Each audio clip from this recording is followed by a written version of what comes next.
14절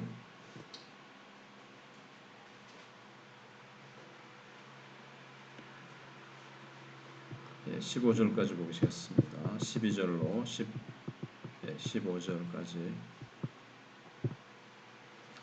여호와께서 용사같이 나가시며 전사같이 분발하여 외쳐 크게 부르시며 그 대적을 크게 치시리로다. 내가 오랫동안 조용하며 잠잠하고 참았으나 내가 해산하는 여인같이 부르짖으리니 숨이 차서 심히 헐떡일 것이라. 내가 산들과 언덕들을 황폐하게 하며 그 모든 초목들을 마르게 하며 강들이 섬이 되게 하며 못들을 마르게 할 것이며. 이사야서를 이렇게 이렇게 본문을 좀 길게 잡고 요약해서 해나가는 방식으로 하려고 했는데 한 절 한 절 좀 자세히 보는 게 좀 좋겠다 하는 생각이 들어서 몇 절씩 한두 절씩 이렇게 깊이 생각을 해보겠습니다. 만약 사람이 건물 더미에 깔렸다면 구조대는 어떻게 그 사람을 구해야 될까요? 신속하고도 신중하게 구조해야 될 겁니다. 사람을 빨리 꺼내는 것도 중요하지만 그 사람이 다치지 않게 조심스럽게 작업해야 안전하게 구해낼 수 있습니다. 빨리 꺼내려고만 하면 부르도자로 건물 더미를 그냥 막 밀어붙이면 되겠지만 그러면 사람은 잔해 더미에 깔려 죽을 가능성이 많습니다. 지금 오늘 본문에도 보시면 하나님께서 우리를 구원하실 때 그런 방식의 모습을 볼 수가 있습니다. 그러니까 오늘 본문에는 하나님이 택한 백성들을 어려움에서 건져주실 때 두 가지 모습을 보여주십니다. 하나는 완전 무장을 해서 적의 장수를 때려 부수는 용사의 모습입니다. 그래서 13절에 여호와께서 용사같이 나가시며 전사같이 분발하여 외쳐 크게 부르시며 그 대적을 크게 치시리로다. 이런 모습입니다. 근데 또 다른 하나는 아주 조심스럽게 참고 인내하고 있다가 출산할 새가 다 되었을 때 숨을 헐떡이면서 아기를 낳는 여인의 모습으로 나타납니다. 14절에 내가 오랫동안 조용하며 참고 잠잠하고 참았으나 배가 해산하는 여인같이 부르짖으리니 숨이 차서 힘이 헐떡일 것이라. 이것이 이제 하나님이 우리를 구원하시는 모습인데 가장 이제 우리를 구원하시는 모습이 가장 어려운 부분이죠. 천지 만물이야 말씀으로 한마디로 그냥 창조하시면 되지만 우리를 구원하시는 것은 그렇게 말씀 한마디로 한순간에 되지가 않습니다. 하나님께서 우리가 앞에서 생각해 본 대로 이스라엘 백성들이 범죄함으로 말미암아 그들을 바벨론에 넘기셔서 바벨론에서 고역을 하고 종살이를 했습니다. 이 바벨론 세력을 쳐부수는 것은 하나님께 쉬운 일입니다. 사탄의 세력을 멸해버리시는 것은 어려운 일이 아닙니다. 하나님께 얼마든지 두들겨 부수면 됩니다. 그러나 그렇게 되면 택한 백성들은 어떻게 됩니까? 아직 믿음이 없기 때문에 함께 바벨론의 죄악 가운데 함께 묻혀서 함께 멸망하고 말 것입니다. 한편 이제 산모를 생각해 보면 조심스럽게 뱃속에 있는 아기가 다 자랄 때까지 기다려야 됩니다. 그렇지 않으면 아이가 유산될 수 있습니다. 유산기가 있는 부인은 몇 달이고 누워서 꼼짝 못하면서 참고 아기가 자랄 때까지 계속 기다리죠. 이 시기가 언제냐면 우리의 믿음이 자라는 시기고 바벨론의 포로 잡혀간 이스라엘 백성들의 믿음이 이제 자라는 시기입니다. 믿음이 자라야 이제 하나님께서 일하실 수 있는 거예요. 그때까지 하나님은 참고 조용하게 오랫동안 잠잠하면서 참으십니다. 이스라엘 백성들이 바벨론에게 막 고통을 당하고 핍박을 당하고 어려운 노역을 막 강제 노역을 당하면서 고통당하고 있는 그런 것들을 하나님께서 그런 것을 보시면서 하나님도 아프시거든요. 근데 그 아픔을 하나님도 다 참고 기다리시는 거예요. 뭐 당장에 바벨론을 딱 한 주먹에 때려 부실 수 있으시지만 이스라엘 백성이 믿음이 자라기까지 그래서 하나님께서 기다리시다가 이제 때가 되면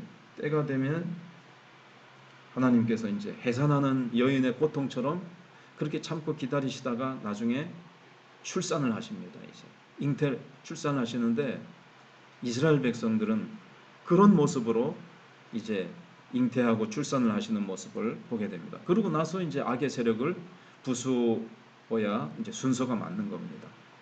하나님께서 애굽을 심판하시고 이스라엘 백성들을 애굽에서 건져내실 때도 그렇게 하셨습니다. 모든 이스라엘 백성들로 하여금 문 지방에 어린 양의 피를 발라서 표시를 하게 했습니다. 그럼 표시도 하기 전에 애굽을 심판하시면 이스라엘 백성들도 함께 심판당하게 됩니다. 그렇기 때문에 하나님께서 이스라엘 백성들에게 먼저 이 피할 길을 주시고 믿음을 주십니다. 어린 양의 피를 발라라. 그래서 어린 양의 피를 믿는 믿음을 가지고 그들을 하나님께서 먼저 믿음을 주신 다음에 믿음이 있는 이스라엘 백성들은 보호하시고 그 후에 이제 믿음이 없는 애굽 사람들을 이제 심판하시는 겁니다.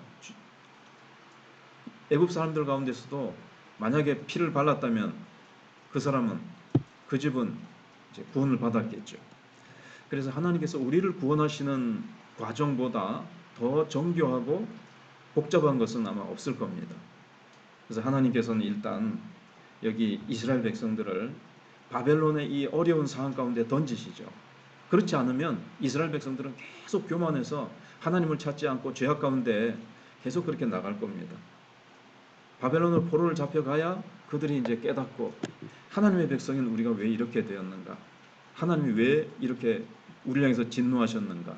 깨닫고 회개하고 그 다음에 이제 하나님의 약속을 붙들고 믿음으로 그들이 이제 점점 그 어떻게 보면 바벨론은 인큐베이터 비슷하게 그 안에서 이제 믿음이 자라는 거예요. 그래서 어려움은 씨를 뿌리기 위해서 마음밭을 갈아엎는 것과 같습니다. 편안하고 계속 좋으면 믿음이 자라기가 어려워요. 그래서 하나님께서 이제 이스라엘 백성을 때로 하나님의 백성을 하나님의 자녀를 어려운 가운데 던지면 그 어려움 가운데서 이제 이 심령이 갈아엎어지는 거죠. 그러면 이제 하나님께서 거기에 씨를 뿌리시고 그럼 이제 이스라엘 우리 하나님의 자녀들이 이제 믿음이 자랍니다. 근데 어려움 가운데 던져졌을 때 사탄은 이제 막 우리를 삼키기 위해서 막 덤벼들 것입니다. 그때 하나님께서는 완전 무장을 하시고 한순간도 졸거나 주무시지 아니하시고 우리를 지켜주십니다. 그리고 우리의 믿음이 온전히 자랄 때까지 잠잠히 기다리십니다. 그렇지 않으면 우리의 믿음이 자라지 않기 때문에 그렇습니다. 자, 이런 고난 가운데 우리의 믿음이 다 자라고 나면 하나님께서 큰 소리로 부르짖으시면서 우리를 이렇게 세상으로 내보내십니다. 그때 세상은 믿음을 가진 성도들을 보고 깜짝 놀라게 될 것입니다. 왜냐하면 그 고난 가운데서 그냥 묻혀서 망할 줄 알았는데 너무나도 아름다운 모습으로 탁 빚어져서 정금같이 나오는 것을 보고 깜짝 놀라는 거죠. 그래서 고난받는 것이 신앙의 전부라고 생각하지 말아야 됩니다. 우리가 고난만 받다가 고난 속에 그냥 살다가 끝나는 게 아니에요. 고난은 우리가 잉태되는 과정이고 인큐베이터예요. 인큐베이터는 또 고통이 없으니까 좀 안 맞고 하나님께서 우리를 그렇게 품에 안으시고 해산하는 고통을 하시면서 참고 기다리시면서 우리의 믿음을 자라게 하시고 함께 고통을 당하시고 그러다가 하나님께서 우리의 믿음이 자라고 때가 되면 우리를 고통 가운데 해산의 수고를 하셔서 출산을 하십니다. 세상으로 내보내시는 거죠. 요셉을 보면 노예로 애굽에 팔려갔다가 근데 그게 팔려갔지만 그게 전부가 아니죠. 그는 이제 잉태되는 과정입니다. 굉장한 소리와 함께 이 세상에 내보내지죠. 바로가 꿈을 꾸므로써 감옥에서 나와서 하루아침에 애굽의 총리가 됩니다. 물론 사람들마다 다 요셉같이 그렇게 극적으로 되는 것은 아니더라도 우리는 요셉처럼 어려움 가운데 던져져서 거기서 우리가 믿음이 자라고 거기서 하나님께서 우리를 다시 해산하는 수고를 통해서 다시 뭐 천국의 백성으로 거듭나는 것은 아니지만 우리가 새롭게 정말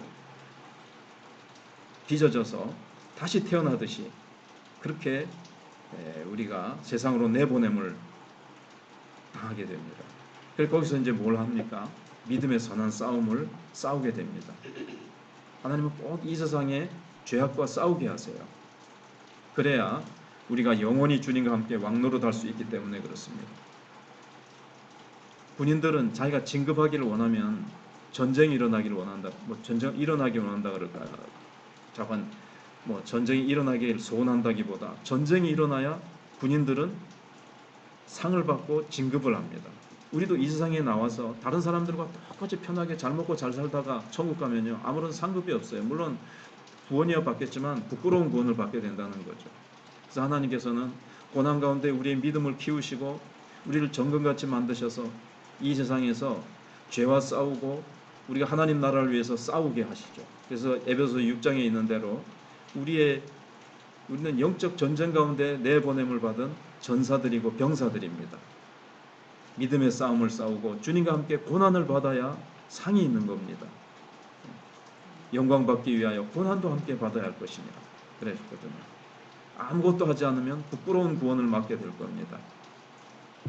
그리고 우리가 이제 믿음의 사람으로 세워지기 위해서는 반드시 이 해산하는 수고가 주어져야 된다는 것을 기억할 필요가 있습니다. 최근에 나오신 분 가운데 자기는 어릴 때 예수님을 믿었었는데 왜 이렇게 모든 일들이 꼬이고 어렵고 힘든지 모르겠다.